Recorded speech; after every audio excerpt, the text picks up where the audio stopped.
Motocross is important to me, not just for the sport, it's more the athletes. I get a real buzz and a real kick out of being able to at least try my very best to give athletes an opportunity to do their best and follow their dreams. Motocross is a sport of speed, strength, agility, and tactical intelligence. Professional competition in motocross in Australia is fierce, and success is achieved through the narrowest of margins. For a family team competing against rich and well-resourced manufacturers, there had to be a better way. Their competitive advantage would be to look outside the usual suspects, to harness riders' passion and enthusiasm and give them the tools to compete at the highest level.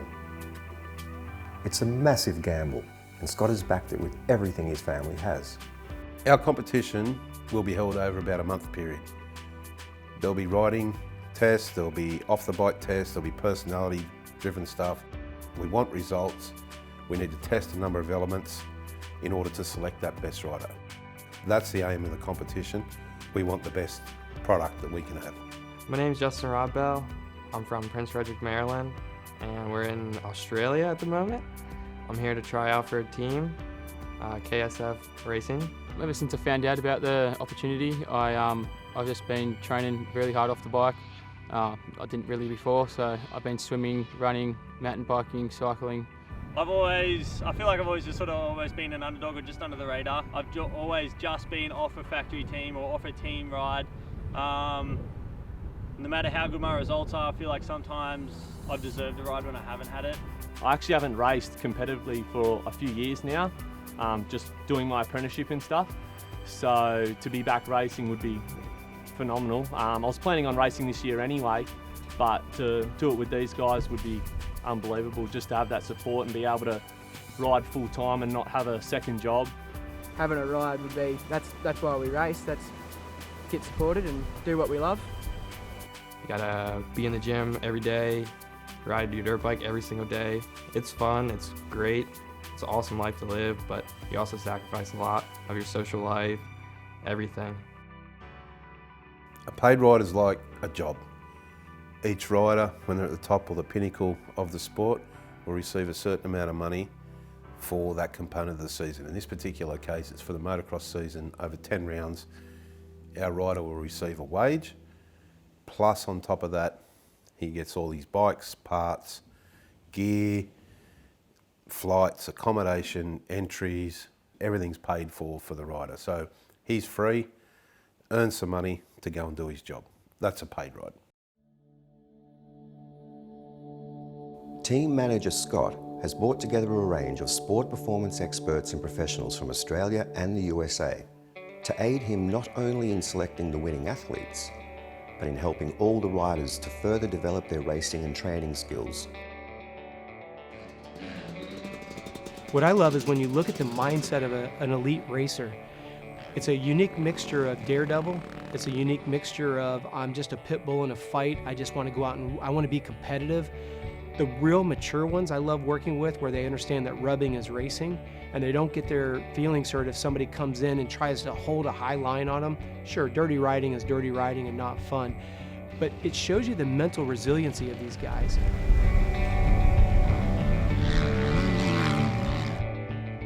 I'm really excited to see what rolls out through the elimination process. I think the rider that's going to go all the way to the end is going to have to, they're going to have to basically tick all the boxes in terms of obviously, speed and their bike skills. They're also going to have a very high coachability factor about them as well. There's a lot of riders that miss that element here in Australia from what I've seen. A good MX rider, the kind of personality traits, I guess, that you would be looking for is generally someone who enjoys high adrenaline. It's unlikely that you're going to get, a motocross rider or anyone in action sports, a mountain bike rider or a snowboarder that's going to fear adrenaline.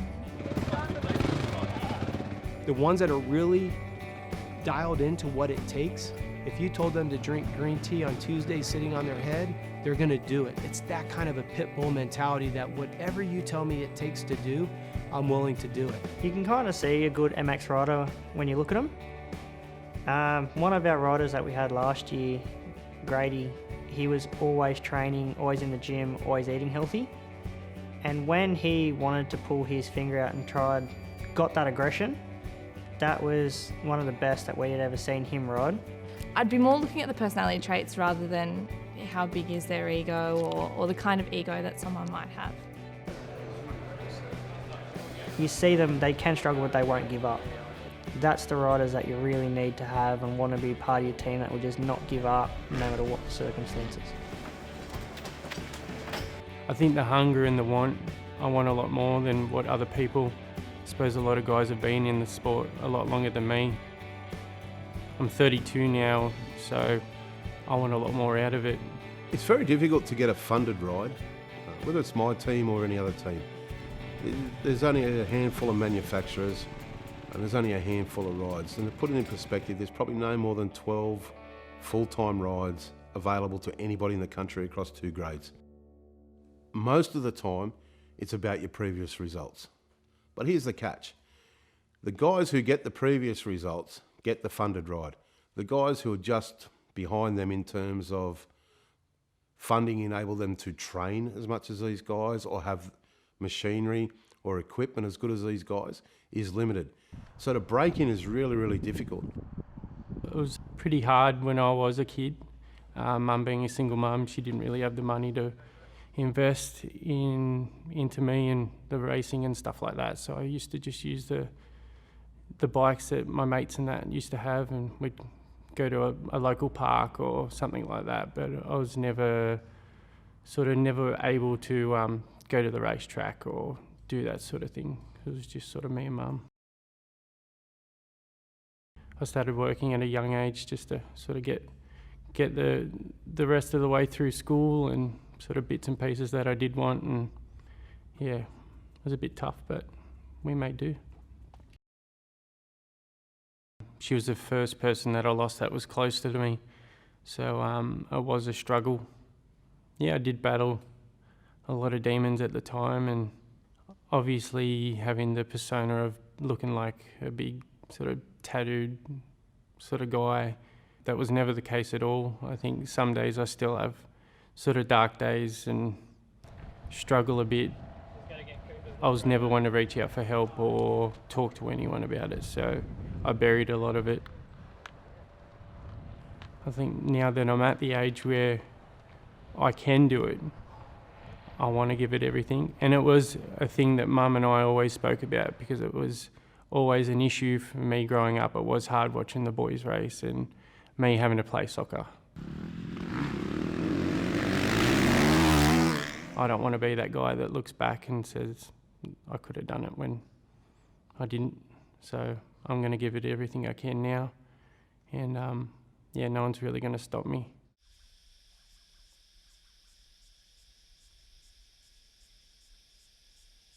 KSF Racing started off as a family team. We believe at a stage we can achieve the same results as the big budget teams, but doing it a different way. The closest relationship and the most working relationship I have is with my oldest son, Kyle. So it's Kyle and Scott Fisher Racing. The family tight-knit situation that we're in is Scott opens his house to anyone that needs it. When I first arrived here, it was a big home feeling to come here. As soon as you basically walk in the gate, everyone's happy to see you and saying hello and nice to meet you. And not many families do this anymore, but every single night they will have dinner at their dining room table as a family with no telephones, and everybody will have a chat and have a good time. Everyone does it all together, they all help out. I couldn't imagine what it would be like without everyone helping. It'd be weird, it'd be different, that's for sure. Wouldn't know what to do. I feel like one part of the puzzle is missing. It's all part of being a team, because if you don't feel like you're welcome, then you can never perform to your optimum. Being part of a race team and the current team where we're at here, it's a big financial risk for our family. We weigh up every year whether we, we'd like to go around again and help these young people on the dream that they want to go against the financial risk to our family. If things go bad, make no mistake, we're going bad. So we put our heart and soul into it to make sure that doesn't happen. But the ability to try and help somebody probably far outweighs the risks, even though the risks are really substantial to financial and family.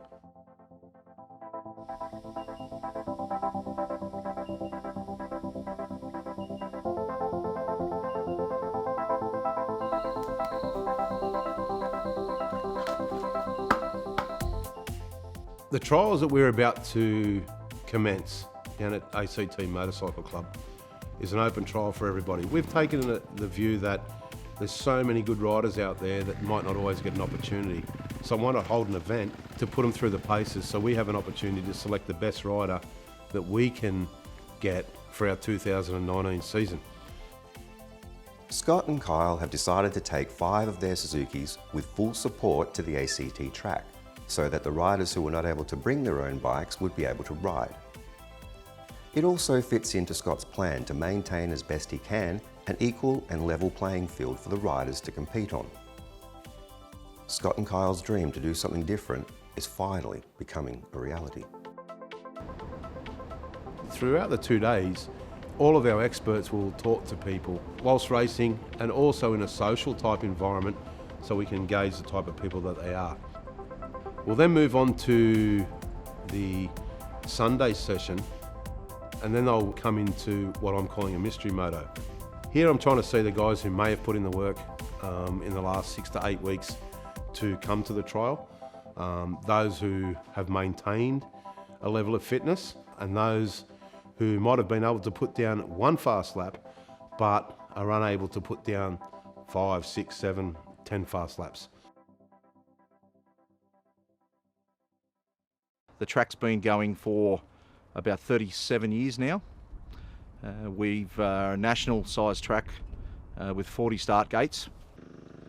Apart from a few surface variants, water is the essential ingredient to designing and forming a racetrack with as many conditions and variations as possible. KSF has asked us to prepare a nationals quality track for them, so we've ripped and prepared the track with 2 tractors. With one tractor has 500mm rippers, which we've ripped the soil, and then the other tractor has a hoe, and we've hoed the soil, and then we're putting down about 35,000 litres of water onto the track so that the track ruts up and becomes a quality track with bumps and ruts, so that the riders get the best quality track, and also they end up with KSF understanding what the ability of the riders are. The car park of the ACT Motorcycle Club is transformed into the riders' village, with many of the riders and their families setting up camp there for the weekend.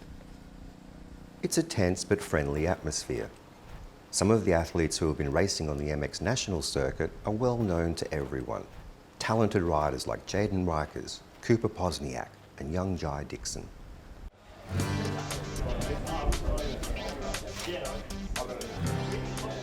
Many of the riders who have converged on Canberra for the trials have travelled far and wide to get here, some from interstate and others from overseas. It not only demonstrates their passion and hunger for the prize on offer, but how rare a chance it actually is to get an open invitation to qualify for a paid ride on a competitive national motocross team. There is a number of internationals that have attended this event and trialled to try and win the ride. They will experience something different than what they would have from in America, Europe or even New Zealand.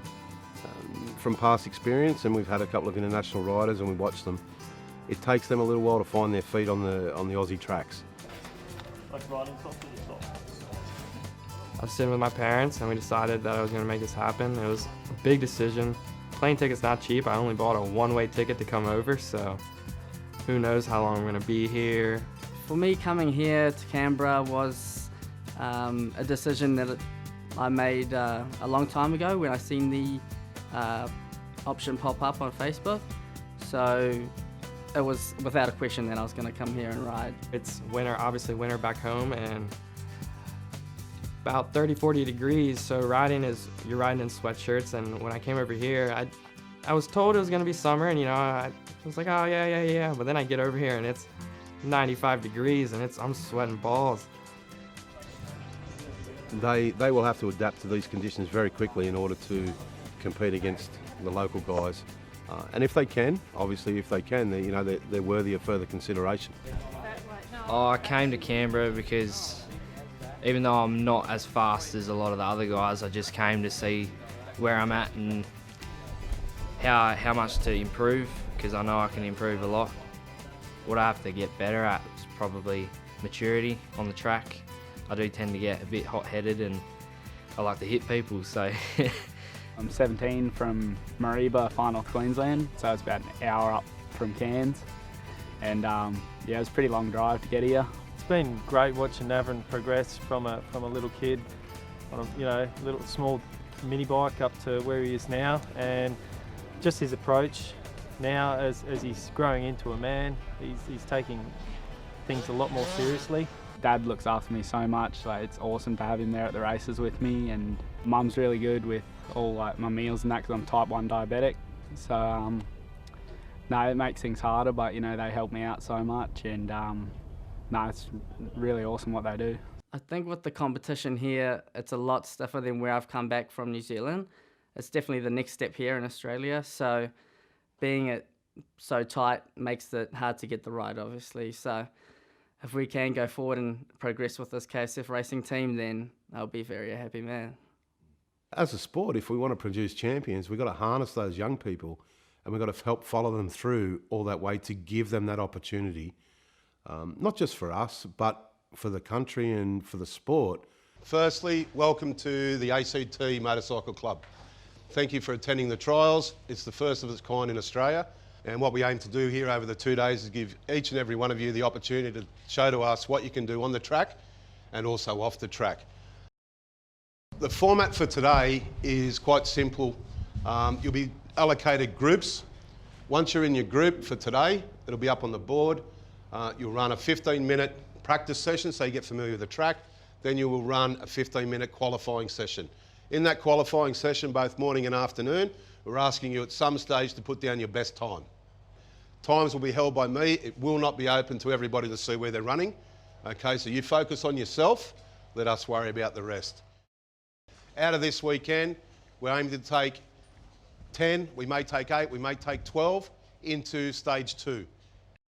It's not just about the fastest guy, all right? Of course, we need to have speed to compete at the National Series, all right? But what we're looking for is a lot more than just the fastest guy.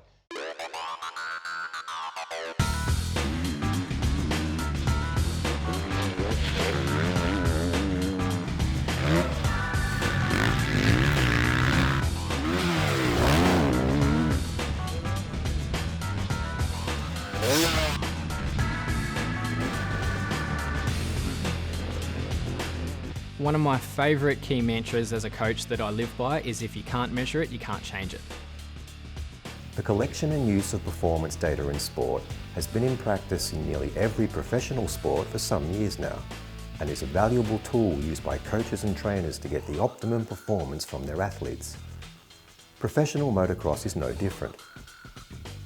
Professor Adrian Gray from the University of New England is fascinated by using the data he gathers on the athletes he works with, and is a valuable member of the team, providing insights you can't put together with the naked eye alone. We both bring different insights, and I think collectively we end up with the right product or the right process. The data we collect is kind of in 2 parts that we're interested in. So there's a Lit Pro device, there's a GPS receiver or a chip in it, and also an IMU, so it gives us information about where they are on the track, and then also, I guess, their movement whilst on the track. So it measures acceleration and rotation. And this is going to be worn on the rider's head, so it just velcros to the top of the helmet, so it gets a good signal from the satellites. The stuff that Adrian can pull from that data and help guide make decisions. So yeah, a lot of the harder critical stuff in the labs and things like that's done by the big guy here. It's a number of analytics based on when they're in the air, so looking at air time, how late or early are they braking, line selection, so moving through corners. It gives us that real-time data feedback, or we can sort of use it later and generate reports for the rider.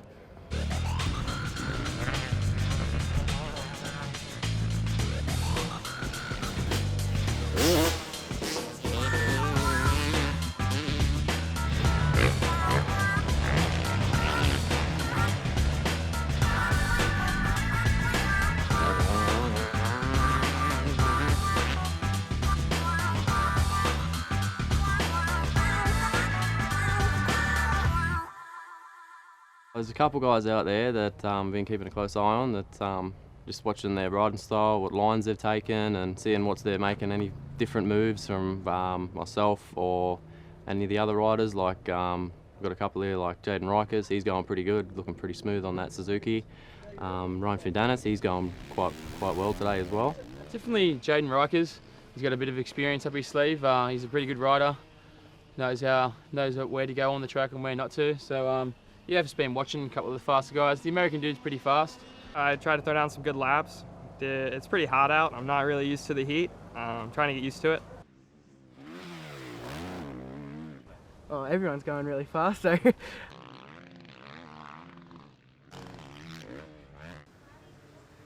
One of the competitors, Brendan, Sleepless we call him, he's an absolutely fantastic guy. His heart there, he's everything he wants there, and you know, today was a difficult day for him. Didn't ride my best, I suppose. A lot of pressure. I know I shouldn't be stressed or have any pressure on me, but I think just riding with such quick guys that have been in the sport so long, I sort of compare myself a little bit. The wind and the heat isn't really helping, but you know, it's motocross and you can't really pick how good it's going to be every line, every lap. You know, perhaps he talked himself into the anxiety, the intensity of what he tried to do, and it didn't work really well for him. It's obviously testing. You've got to be patient out there. I noticed I was being a bit impatient in the corners and stuff, and it slows you down. So, yeah, I think slow is faster almost today to a certain point. We've kept all the lap times and data from them, so they still don't know exactly where they're at. Who do you think really stood out in the racing compared to the mongrel? Who's the Ryan? Ryan. Yeah, it went alright. Just trying to get the flow going. Haven't been here in a few years, so yeah, just tried to check out all the lines, get in a couple of fast laps, fast-ish. Not knowing the track and all the jumps caught me off guard a little bit, but once I got a couple good laps in, but definitely looking forward to the afternoon session and trying to see what I can do.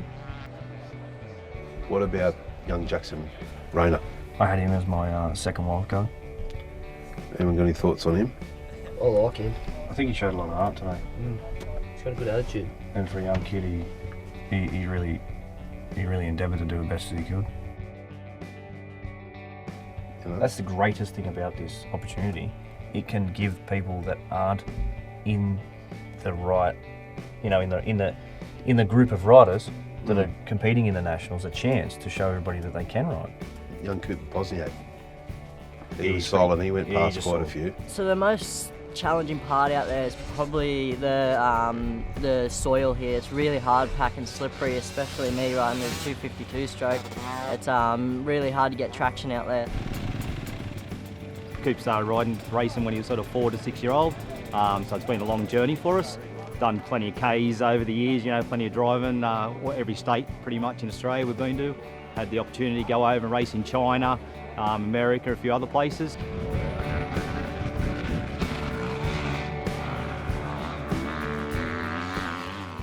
One of the main things that I did notice today was perhaps the inexperience of some of the younger riders coming through in relation to a qualifying type session. In a qualifying type session, we had a 15-minute period to put down your best lap time. They found them in a position where the rider in front of them may have been a little bit slower than them. So when that happens, you have a number of options. You can back off, you can stop, you can go slow, you can give yourself space.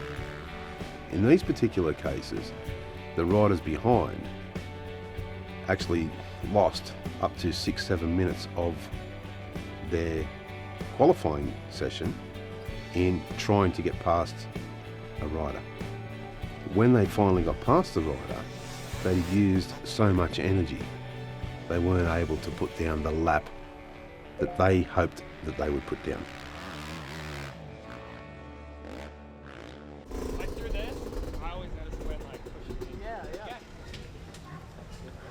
then when we finished the day, it sort of created this bond and a mateship amongst guys who aren't really mates, and I was sitting there laughing and joking and having a really good time. It doesn't happen very often in motocross from what we've seen. Yeah. How good was that? It's all individual. You know? That's what a team's meant to be about, though.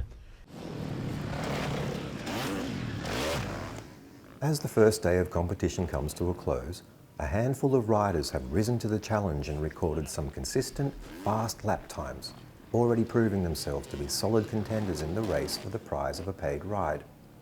For the rest, racing hard and fast in tomorrow's motos is crucial, and they'll need to dig deep to impress.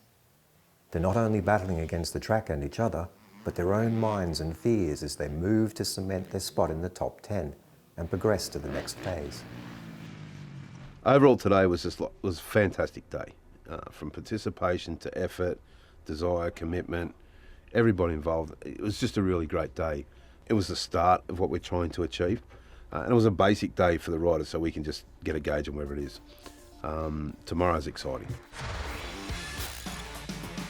Next time on 35-Drop, Scott and Kyle select their top 10 riders who will progress to the next phase of qualifying, where they find themselves pushed to their physical and mental limits.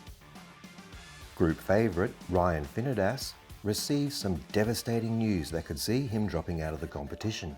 I'm gutted. It's just had such a great opportunity in front of me, and felt like I was going pretty well. And later in the series, Scott brings in former world motocross champion Lyndon Heffernan to work further with the riders and inspire them to reach new heights as they pursue the ultimate prize of a paid ride.